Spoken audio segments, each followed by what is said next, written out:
चलिए बच्चों, आप सबका स्वागत करता हूँ। Welcome all of you. आप सबका स्वागत है आपका अपना ही चैनल केसी सर क्लासेस 2.3 में।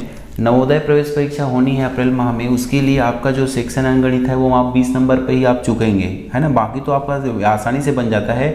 यही जो 20 क्वेश्चन रहेंगे जिस पर आपको अच्छा से परफॉर्म करना है, तो उसी लिए आपको रोज़ वीडियो ला रहा हूँ आपके लिए। तो वीडियो को शेयर कीजिए, लाइक करना और कमेंट करना ना भूलिए। चलिए, तो यहाँ पर प्रश्न मैं पढ़ दूँ कि 7 सही 3/2 गुना 7 सही 3/2 ऋण 56 का मान इसमें से क्या आएगा। पेपर में आया हुआ प्रश्न है। तो कैसे हल करें इनको कैसे हल करते हैं। ये मिश्र भिन्न कहलाता है। 7 पूरी इकाई 2 इकाई में से 2 सेक्शन और करेंगे, उसमें से 3 भाग, ठीक है, ऐसा बोल पाएंगे। तो ये हो गया। इनको मिश्र भिन्न को तो क्या करेंगे, हल करेंगे। तो कैसे हल होता है, सिंप्लीफाई कैसे होता है, ये सरलकरण कैसे होता है। 7 दूनी 14, इनको हर को और सही बोल रहे हैं उनको गुना करेंगे। 7 दूनी 14 और 3 कितना हो गया, 14 और 3 17। और हर में जो भी रहेगा यहाँ पर 2 है ना, यहाँ 2 लिखेंगे। गुना यहाँ भी क्या गया, 7 दूनी 14 और 3 कितना गया है, 17/2। ठीक है। यहाँ पर एक और चीज़ सीख रहे हैं, बोडमास का नियम बोलेंगे, या जो है कौन सा चिन्ह सही पहले हल करे वो सीखेंगे। जो भी टॉपिक में आपके है सिलेबस में है, तो यहाँ पर सबसे पहले भाग का चिन्ह होता तो उसको हल करते, गुणा का करेंगे, उसके बाद जोड़ने का घटाने का भी गुणा है तो गुणा कर लेंगे। ठीक है। तो अंश का गुणा अंश से करते हैं। ठीक है। तो 17 सत्य 289 होता है बच्चों का, है ना। 17 सत्य 119, है ना। क्या बचा हमारा, 11 बचा यहाँ से, और 17 एकम 17 और 11 हो गए 28, और 2 और 2 गुना होगा हर और हर का, तो आगे 4। ठीक है, 2 दूनी 4। अब उसके बाद जोड़ने घटाने काम करना है। अब ऋण लागत घटाएंगे, लेकिन यहाँ पर 2 भिन्न दिख रही है, तो हमें क्या करना है, हर को बराबर करना है या लघुत्तम समापवर्त निकालना है। ठीक है। इतना तो आपको, इसके अलावा और कोई शॉर्टकट मेथड ही नहीं है। इतना आप बेसिक समझना पड़ेगा बच्चों। ठीक है। तो यहाँ पर 4 का पहाड़ कितने बार पढ़ेंगे, 4 आएगा। या ये नहीं आता है तो इनका गुणा इनके से कर लो और इनका गुणा इनसे कर लो। अब इन दोनों गुणा यहाँ पर लिख दिया। 4 एकम 4 हर हो गया हमारा। 1 गुना 289 माने 289 आएगा, 289 एकम 289। ठीक है। उसके बाद 56 और 4 गुना कर देंगे। ठीक है। तो आ गया हमारा 6 चौक 24, 2 6 पंचे 20 और 2 22। इस तरह से इनका गुना इनके साथ, इनका गुना इनके साथ, और नीचे का गुना नीचे, वो हर बन रहा है हमारा। तब जब घटाएंगे और हमारा आंसर आपके सामने रहेगा। सबके हर में 4 है क्या, देख लो तो यहाँ पर ये बस यही बस है ना ऑप्शन में। तो ये तो आंसर बनना ही बनना है आपका। हर 4 आ गया मतलब बनना ही बनना है। ठीक है। तो इस तरह से घटा के देख लो। 4 यहाँ पर है, 9 में 5 कम कर, सॉरी 4 कम करेंगे तो 5 आ जाएगा। 8 में 2 कम करेंगे तो क्या है, सॉरी 6 कम कर, यहाँ पर 2 कम करेंगे क्या आएगा हमारा, 6 आएगा। बन गया ना आपका। ठीक है। अंश पकड़ना था। ठीक है। या हर अंश 2 बार आया था इसको, तो हम पूरा हल करके आपको वो हमारे पर सर्कल करेंगे। ठीक। चलिए बच्चों, ये जो प्रश्न है आपके लिए है, देख रहे होंगे 3 पेंसिल का मूल्य 18 रुपये है, तो 3 दर्जन पेंसिल का मूल्य क्या होगा। एक नियम से संबंधित क्वेश्चन है, आपके सिलेबस का है। ठीक है। तो चलिए, 3 पेंसिल का मूल्य 18 रुपये है, तो एक पेंसिल कितने में आया वो समझ लेते हैं, है ना। तो 3 पेंसिल का मूल्य 18 रुपये है, तो यहाँ पर एक पेंसिल कितने में आएगा, है ना। तो हम 3 का पहाड़ा कितने बार पढ़ेंगे कि 18 आएगा। ये कॉन्सेप्ट है ना। जब हम अनेक है उनसे एक का कीमत निकालना है, एक पेंसिल का निकालना है, तो भाग करेंगे। 18 को भाग करेंगे किससे, 3 से। तो कितना आ गया हमारा, एक पेंसिल की कीमत है 6 रुपया आया। ठीक है। ये एक पेंसिल की है। निकालना क्या है, 3 दर्जन। और 3 दर्जन माने क्या होता है, एक दर्जन में कितने नग होते हैं, कोई भी काउंटिंग करते हैं तो एक दर्जन में कितने केले होते हैं, ऐसा बोलते तो 12 केले होते हैं। अर्थात एक दर्जन में कोई भी 12 वस्तुएं होंगी। ठीक है। तो 3 दर्जन में कितना होगा, तो 12 एकम 12, 12 दूनी 24, 12 तिया 36। तो इस तरह से हम 36 पेन हो जाएगा। ठीक है। 3 दर्जन पेंसिल मतलब 36 पेंसिल हो जाएगा। और एक पेंसिल आता है 6 रुपये में, तो 36 कितने में आएगा, ऐसा भी बोल पाएंगे। तो गुना बस करेंगे, आंसर आ जाएगा। देखो गुना करके 6 6 का 36 आ जाएगा इसका। ठीक है। हासिल आया, 3 आ गया, है ना। 6 3 18, 19 20 और 21, तो कितना आ गया हमारा, 216 रुपया। ऑप्शन आपके सामने है। ठीक है। तो इस तरह से आप कैसे भी दिमाग लगाओ, बन जाएगा। ठीक है। अगर इसी को ऐसा ना बना के, एक पेंसिल निकाल ली हम 6 रुपये पड़ रहा है, तो एक पेंसिल 6 रुपये में 3 दर्जन है, और 3 दर्जन में कितने नग होते हैं, 12 नग। ये भी तरीका है आपके समझने का। ठीक है। गुना कर लो, चाहे इनको कर लो, 12 तिया 36 कर लो, या 3 6 का 18 कर लो। ठीक है। 18 गुना 12 कर लो, है ना। तो 12 का पहाड़ा पढ़ लो, है ना। 12 8 96। ठीक है। 6 आ गया, हासिल आई 9, 12 कम 12 और 12 9 कितना होता है, 21 होता है, तीसरा 216। तो आप कैसे पकड़िए, बस प्रश्नों को देखिए कि हमें पेंसिल दिया है, 3 का मूल्य 18 रुपये, तो एक पेंसिल मन ही मन निकाल लो आप। उसके बाद 3 दर्जन बोला गया है। आप ध्यान मत यहाँ रखना कि यहाँ पर 3 18 भी दिया गया है। तो शब्दों को पढ़ना, दर्जन और एक पेंसिल अलग अलग चीज़ें होती। क्लियर है। चलिए अगला क्वेश्चन देखते हैं।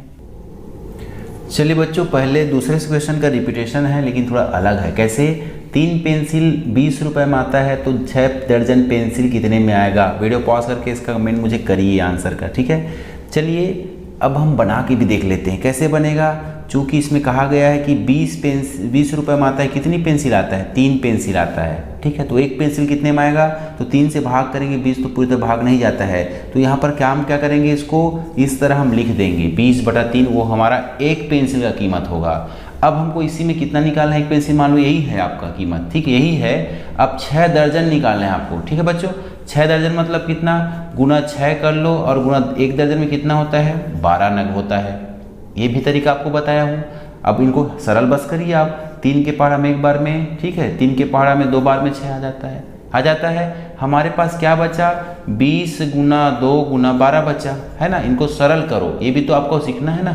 3 संख्याएं हो तब कैसे गुना करें। तो पहले इन दोनों कर लो। 12 दूनी 24, 24 शून्यम, शून्य सब में आया है। 24 शून्यम शून्य सब में आया है, देखो ऑप्शन देख रहे हैं इसको छोड़ के, ठीक है। फिर 24 शून्यम शून्य हो गया। उसके बाद 24 दूनी 48, 24 दूनी 48, तो ये क्या बन गया हमारा? 480 रुपये। किसमें ऑप्शन है? सी नंबर। क्लियर है आपको? समझ आ रहा होगा, मजा आ रहा होगा। वीडियो को बिल्कुल शेयर कीजिएगा, है ना।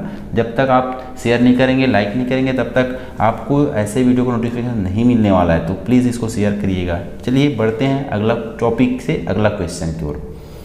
चलिए बच्चों, प्रश्न पढ़ दूँ। कितने समय में कोई धन 4% वार्षिक ब्याज की दर से साधारण ब्याज की दर से 3 गुना हो जाएगा, है ना। कितने समय में, कितने आपके वर्ष दिए हैं? 25 वर्ष, 35 वर्ष, 45 वर्ष, 50 वर्ष। प्रश्न आप मेथड से बनाते जाएंगे तो बिल्कुल 10 से 15 मिनट का समय आप लेंगे बच्चों। लेकिन मेरे वीडियो में आपको ऐसा ट्रिक मिलेगा कि आप 2 सेकंड में, बोलूँ ना 2 सेकंड में बना पाओगे। कैसे? तो इसके लिए आपको क्या करना है, कितना गुना बोल रहा है? 3 गुना। 3 लिख दिए, इसमें 1 कम करना, ठीक है। जितना गुना बोले उसमें 1 कम करना, और दर कितना दिया है यहाँ पर? 4 करना, ठीक है। बस इतना काम करोगे और 100 से इसको गुना कर देना, बस। समझ गए? ठीक है। ये मैं आपको समझा रहा हूँ, नहीं तो 2 सेकंड में आपका बन जाएगा। इस तरह आप क्या कर लेंगे? कैसे करेंगे आप? ये हो गया 2/4 मतलब आधा होगा, या 4 के पहाड़ हम 4 एकम 4, यहाँ पर हो जाएगा 4 दूनी और 4 पंचे 20, 25 और 2 का गुना कर दो तो 25 गुना 2 क्या हो जाता है? 25 दूना 50। ऑप्शन आपके सामने है, कौन सा ऑप्शन है? डी वाला। और मेथड से बनाए तो बिल्कुल आपको 10 से 15 मिनट का समय लेंगे ही लेंगे, ठीक है। तो ऐसे वीडियो के लिए आप मेरे वीडियो पर जरूर बने रहिएगा। बढ़ते हैं अगला क्वेश्चन की ओर। चलिए बच्चों, अब जो प्रश्न मैं लिखा हूँ वह दशमलव पर आधारित है। वह संख्या जिसे हम 0.01 में जोड़ने पर 1.1 प्राप्त होगा। क्या है इन चारों में से, वो आपको बताना है। क्या पूछ रहा है प्रश्न, आप समझो कि वह संख्या पता करनी है जिसे इतने में जोड़ने पर ये प्राप्त हो जाए। कहने का मतलब है कि आपको जो योगफल आ रहा है 1.1 आएगा, ठीक है। ये प्राप्त होना है कि इसमें 0.01 में आप क्या जोड़ो? इनको जोड़ो, ठीक है, या इनको जोड़ो, या इनको, तो अब ये मिलेगा। ये कह रहा है प्रश्न, आपका समझ गए होंगे। तो यहाँ पर क्या आएगा? दशमलव सीध में रखेगा। पहली बात तो हो गया आपका 0.1 सीध में। अब करेंगे क्या, हमें क्या चाहिए है? यहाँ पर ये ले लेते हैं, मान लो आपको समझाने के लिए लेता हूँ मैं कि यहाँ पर 1.11 ऐसा लिख देता हूँ, ऐसा शुरू वाला ऑप्शन को देख के। तो 1 और 1 जोड़ेंगे ना, दशमलव सीध में है आपका। ये तो जरूरी पॉइंट है कि 0.1 सीध में होनी चाहिए, तभी जोड़ेंगे घटाएंगे। 1 और 1 क्या हो गया? 2। हमें चाहिए यहाँ पर क्या? 1 फिक्स है, ये फिक्स है, ये भी फिक्स है, ये बदलना है आपको। ये तो मैच नहीं कर रहा है आपका। सेकंड में आ जाते हैं हम, 1 दशमलव यहाँ पर लिख देते हैं 0.9 लिख देते हैं ऐसा। जोड़ो इनको, 9 और 1 कितना हो गया? 10, 10 का 0 यहाँ लिखता हूँ मैं, देखिएगा, ठीक है। हाथ से लाया 1 चला गया, 1 0 0 1 आ गया दशमलव सीध में, इस तरह रखेंगे हम। अब यहाँ पर क्या बचा? 1 है ना, 1 बचा ना, 1 आया यहाँ पर। तो ये देखो, ये आ रहा है हमारा योगफल। क्या ये दोनों एक समान है क्या आपका? देखो तो है क्या? 1.10 और 1.1 है क्या एक समान? जी हाँ, एक समान ही है। चूंकि दशमलव बाद अंक है, उसके बाद कितने जीरो लगा लो आप एक ही कहलाएगा, ठीक है। इस तरह से ये ऑप्शन आपका करेक्ट रहा, है ना। तो अब हो गया बहुत ही दशमलव संबंधित सवाल। अब देखते हैं औसत से संबंधित सवाल। चलिए बच्चों, प्रश्न आपके सामने है। सुमित, आकाश एवं आशा की जो औसत आयु है 45 वर्ष है, ठीक है। सुमित और आकाश की औसत आयु दो जने की क्या है? 40 वर्ष है। तो आशा की जो वर्तमान आयु है, जो आयु है, वो इन चारों ऑप्शन में से कौन सा होगा आपको बताना है। प्रश्न आपको जरूर लंबा लग रहा है, लेकिन मैं जब आंसर आपको निकालना सिखाऊंगा ना तो लगेगा कि अरे चुटकियों में बन गया। कैसे कि यहाँ पर 3 जने दोस्त हैं, तो ए सुमित हो गया, ठीक है, ए आकाश हो गया और आशा को मैं देता हूँ ए नाम, ठीक है, इंग्लिश में नाम। तो इन तीन क्या है, सभी आंकड़ों, औसत का मतलब है सभी आंकड़ों का योग, 3 आंकड़े हैं, तीनों का योग करेंगे और बटा 3 आंकड़े हैं तो 3 लिखेंगे। कितना है इनका औसत, कितना आ रहा है आपका 45 वर्ष आ रहा है, ठीक है। तीनों की आयु को जोड़े तो औसत कितना निकलता है, लगभग सबकी उम्र लगभग 45 वर्ष के आसपास है, इसका मतलब होता है। ये सूत्र ही जमा दिया। अब बताइए तीनों की आयु का जो योग होगा, है ना, वो क्या होगा, इन दोनों को आप गुणा कर लोगे उसके बराबर होगा। तो 3 और 15 45 को गुणा कर लीजिए, तो तीनों की जो आयु का योग होगा ना, 3 पंचे 15 और 3 चौक 12 और 1 कितना हो गया 135 वर्ष। तीनों की उम्र को जोड़ेंगे तो आएगा 135 वर्ष आएगा। क्लियर है। अब आगे जाते हैं, सुमित और आकाश। सुमित को एस दर्शाया हूँ मैं, ठीक है, आकाश को ए दर्शाया हूँ, ठीक है। तो दोनों की जो औसत आयु है 40 वर्ष है, तो 2 जने हैं तो बटा 2 करेंगे। इनकी औसत आयु कितनी है 40 है आपके पास। अब करेंगे क्या कि दोनों के जो आयु का योग है ना, सुमित और आकाश की, तो यहाँ पर योग निकालेंगे तो इन दोनों क्या करेंगे, गुणा करेंगे, तो 40 और दूनी कितना हो जाता है 80 हो जाता है, ठीक है। अब दोनों में देखिएगा, यहाँ पर आकाश आया हुआ, सॉरी ये सुमित आया हुआ है, आकाश भी आया हुआ है, आशा को आपको निकालना है, ठीक है।